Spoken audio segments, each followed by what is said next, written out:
Augusta, $5.27. Lawton, $8.33. Hopkins, $9.82. That's how much money every man, woman, and child in those villages could have received. Check out this map across West Michigan. 17 more local governments could have given you money back, but lost state revenue sharing dollars to the tune of $90,000 total. Money simply wasted because folks who run these communities didn't file necessary paperwork.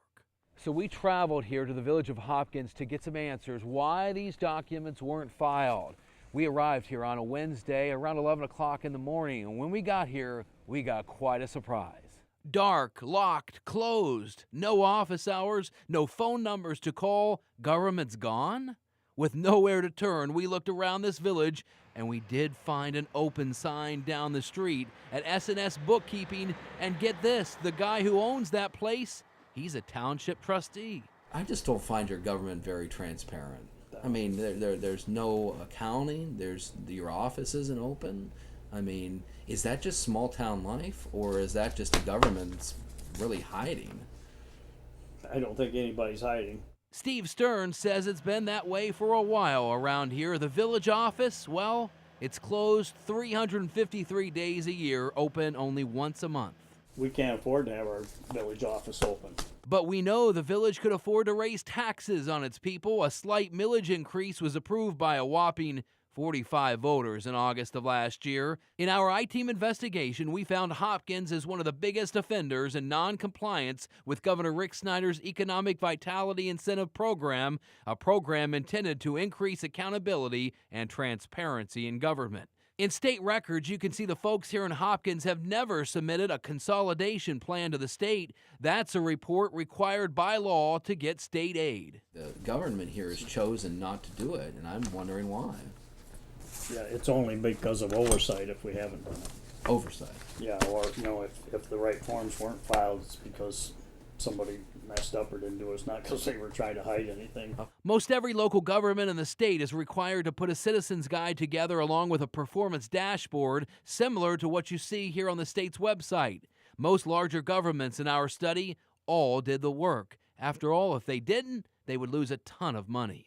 But some smaller villages and towns, well, they didn't chip in. That's the case in Augusta in Kalamazoo County. We showed up at the village's office in the middle of a business day, and guess what? Lights off, counter closed, sign on the door. The next day, they were open. We asked for the 2013 Citizens Guide and got one for 2011. Well, what happened in 2012, 2013, and 2014? I just haven't had a chance to fill out the paperwork yet. Really? 3 years, huh? Yeah. Wow. I mean, right now, I'm doing the job of 5 people. According to state records, Augusta also never filed that consolidation report to the state as required and missed out on more than $2,500 as a result. The consolidation report is one some suggest could be done in as little as a couple of hours. And this has to be done. Who's going to do this next time to ensure taxpayers are getting the most for their money? Well, I'm sure I will do it. Are you going to do it now? Well, when I have the time, I will. 3 years is an awful long time. Yeah, but you say you're transparent?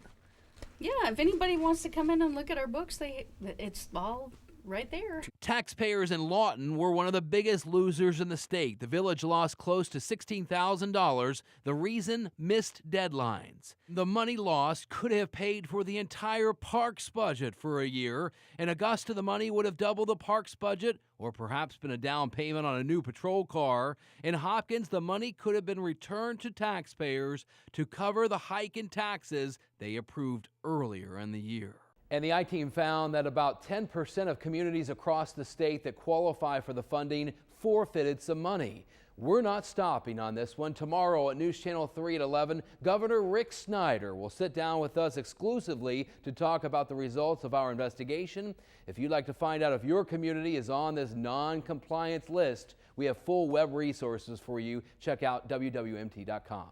David Bailey, News Channel 3 I-Team.